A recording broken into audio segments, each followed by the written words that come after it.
Nenya, and my dad and me decided to make a house for these little creatures that we make. They're like made of pipe cleaners and stuff. We call them Craftimals, so we made a little house for them. So we're going to show you how we did that.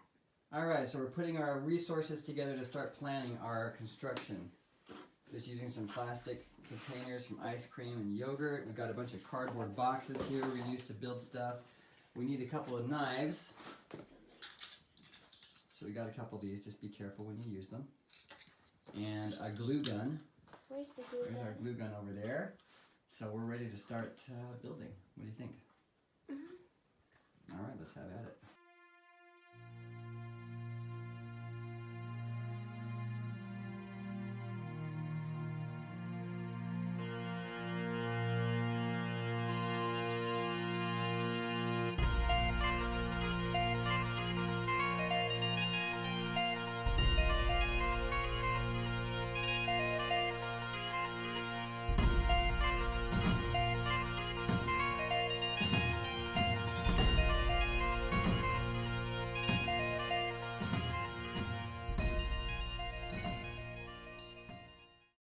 So here we have got the basic structure built of what we're going to plan. There's going to be a gate here, and then a little house that's built into a hill, kind of like a Hobbit Hole. There'll be another little gate over here, and then there's going to be this tree. So this is all the structure basically made out of cardboard. And so now the next step is going to be to put expanding spray foam all over here, build up the rock formations in the field, and the bridges and all this stuff. And then the last step will be using the paper clay to do all the detailing.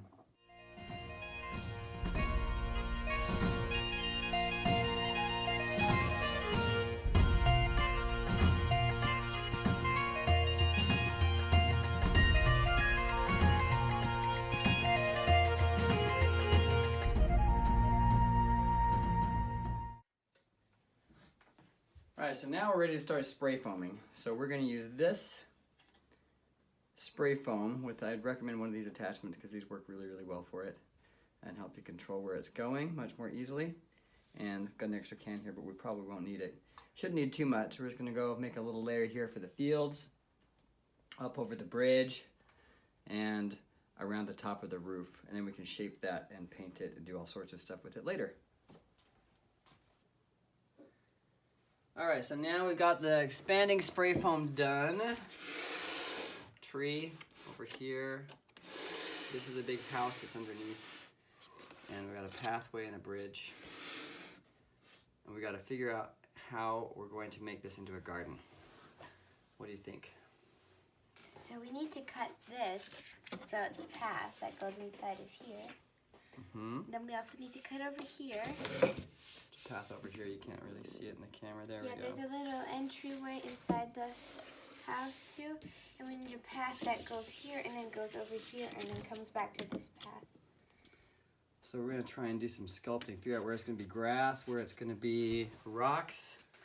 Use some stuff that's already in here with the expanding spray foam because that stuff gets really big. We're going to mark it off into areas that might be rock formations or grass and different things. So we're going to mark those off with some markers.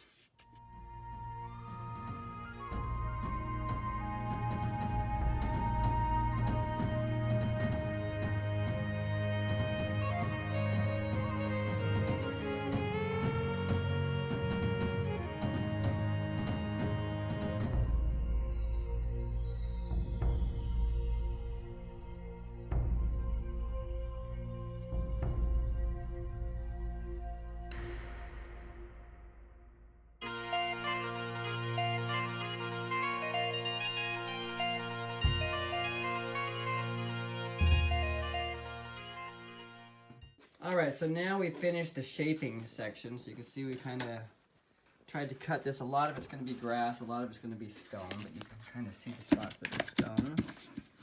Over here, there's going to be a big stone formation here, and another one over here that we kind of cut out, and some rocks coming into the front door. So we kind of shaped this out. We're going to do a lot of the detailing in plaster, or in paper clay. And then we cut out a doorway. You want to show us, Nenya? This one? Mm-hmm. So we cut out this so we can get in there, the little animals. And now we're going to cut out some of this extra cardboard in here so that we can plaster it when we're done with the walls and make it look really, really pretty inside. So we're going to remove some of that and get it ready for painting. All right, so now we've gotten the cardboard out. It's not that much, but you can see now in here the walls are, ooh, that looks cool. So now you can see inside the whole house that there's not a bunch of extra cardboard flaps folded down and sticking out in the walls. All right, so now we're going to do the tree and some of the plaster work before we paint. I thought we were ready to paint, but then I remembered we need to do the plaster for the bridge. We need to do the plaster on the house and on the tree and get the tree ready to go. It's just a frame right now, and on this doorway as well, and then it'll be ready to paint. So we're going to do that now.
All right, so this is the next stage.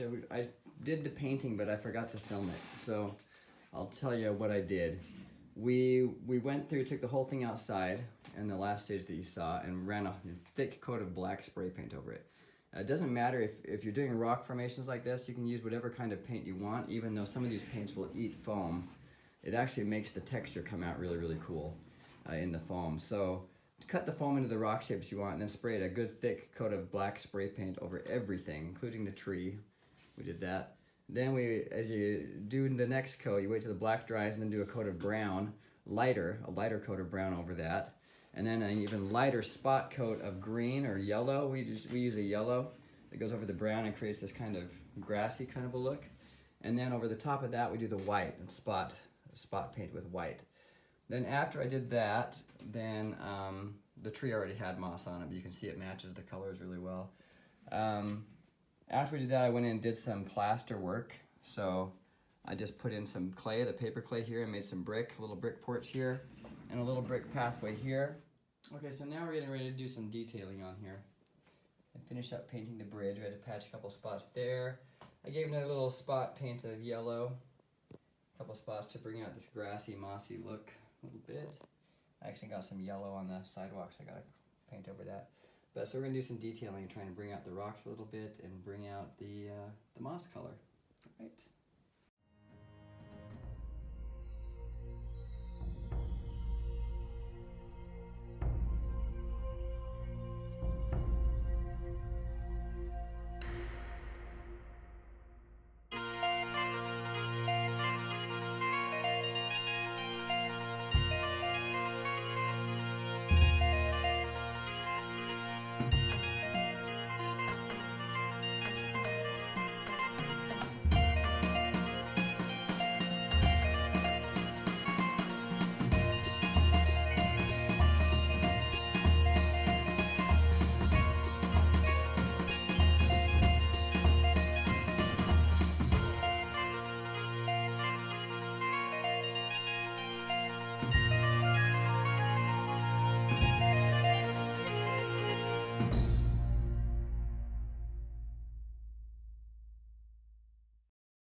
Okay, so now we're just gonna add some finishing touches like moss and dirt. So we just got some real moss and we got some real dirt. And so we're just gonna see where we need to put some moss, where it just looks good. Like if we wanted to put some here, we would glue it with the glue gun instead of using silicone because silicone stings. And so we're just gonna put some moss and some dirt on there with the glue gun.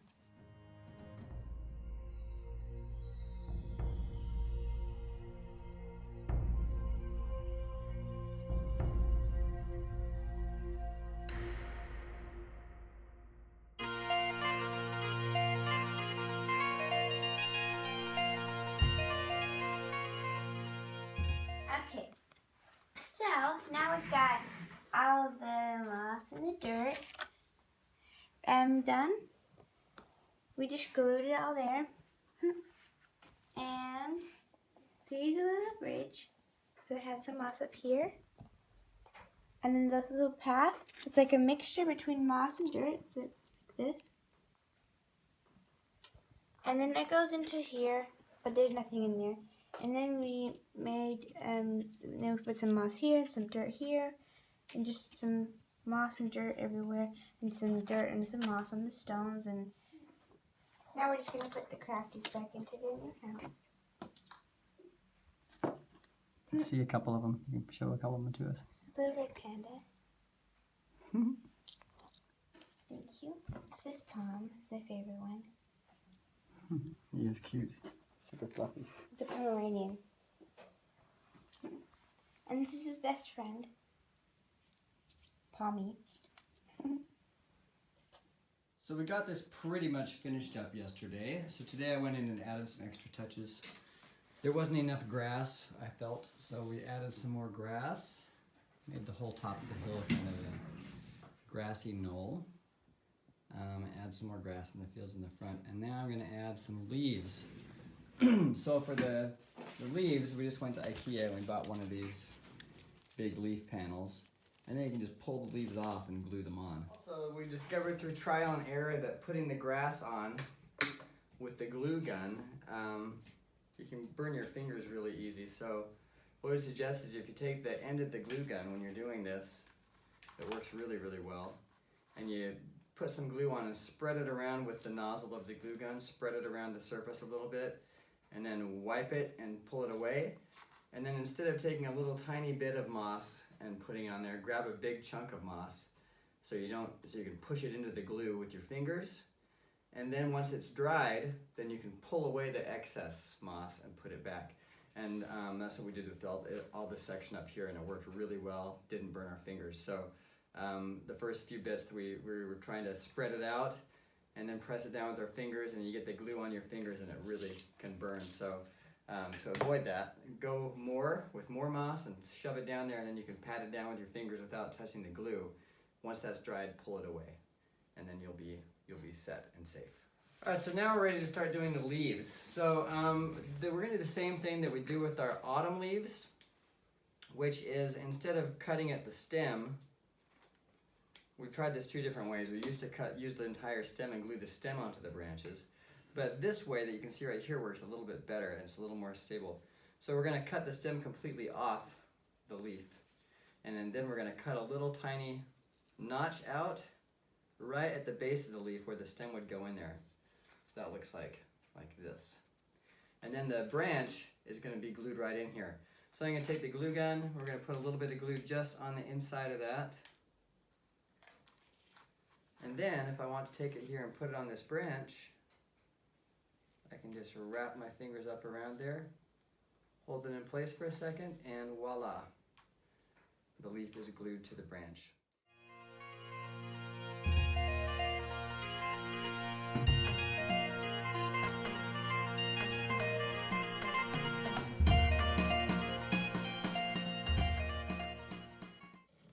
There it is, all finished.